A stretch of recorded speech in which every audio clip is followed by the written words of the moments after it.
to adopt a dog, it seems like choosing one should be simple, right? But there's a few things you should think about before you choose which dog to bring home. I'm Jo, and I'm in charge of animal welfare here at People Farm. And today I'm going to go over a few things you should think about before you choose a dog to adopt. So a dog's energy level is really important to determine before you choose which dog to adopt. And their energy level will determine how much exercise you need to give them. Exercise is important for any dog, but of course the energy level of the dog will determine how much you need to do. And that means how much time you have to invest. Excuse you. A really high energy dog is going to require multiple hours of walking in a day, whereas a more mellow dog, 30 minutes and they're good. In order to determine what a dog's energy level is, you can observe them. If they're running around like crazy and doing what we call zoomies, where they're going meow, then that's probably a higher energy dog. If they're like nipping on things and they put things in their mouth all the time and they're running and they're playing and they just can't seem to settle down, you have a high energy dog on your hands. These kind of dogs really need you out and exercising with them every single day for at least an hour or two.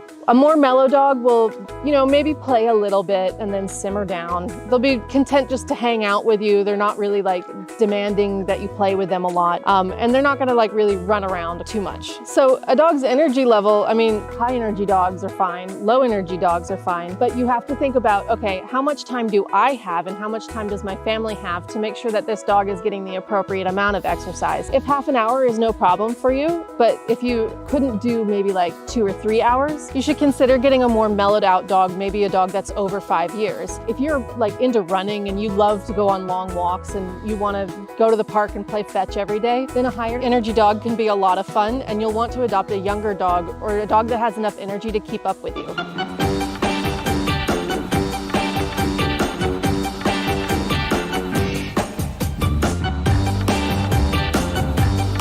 So the second factor you want to think about when you're choosing a dog is that dog's need for attention.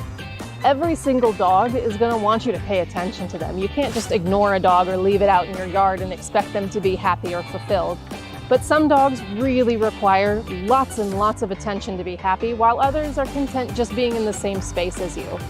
So when you're meeting dogs and trying to decide who to adopt, consider if the dog is underfoot, if they're constantly asking for you to look at them, play with them, like they want all of your attention all the time, then that's a dog that's going to want you to engage with them more often. They're going to want you to play with them throughout the day. They're going to want to make sure you're in the same space as them.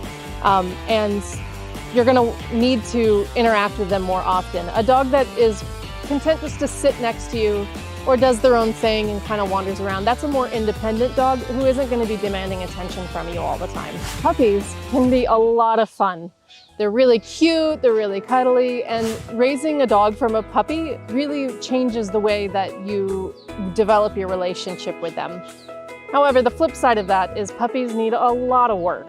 They require lots of training. They don't necessarily know potty training yet. They need lots of different toys to chew on and different games to play. They need to be socialized with other dogs and humans as well. And just in general, you're going to have to expect to spend a lot more time with a puppy than you would if you adopted an adult dog. An adult dog, they require training for sure, but if you have a little less time on your hands and you don't want to spend as much time having to give your dog feedback, opting to adopt an adult dog is a really, really good choice so that you kind of don't have to spend as much energy and time telling them what's correct and what's not. Lastly, a dog's medical needs vary widely depending on who you're adopting. Mixed breeds in general have fewer health issues, so you can expect to have lower vet bills with a mixed breed as opposed to a pedigree dog. However, if you have a little extra income on your hands, adopting a special needs dog is one of the most rewarding experiences you could possibly have. Special needs dogs are dogs that have limited mobility or that have some sort of allergy or some other kind of need where they aren't quite what you would consider perfectly healthy, but they still have a great quality of life. So considering how much money you're willing to put into veterinary bills is really, really important before you decide which dog to adopt.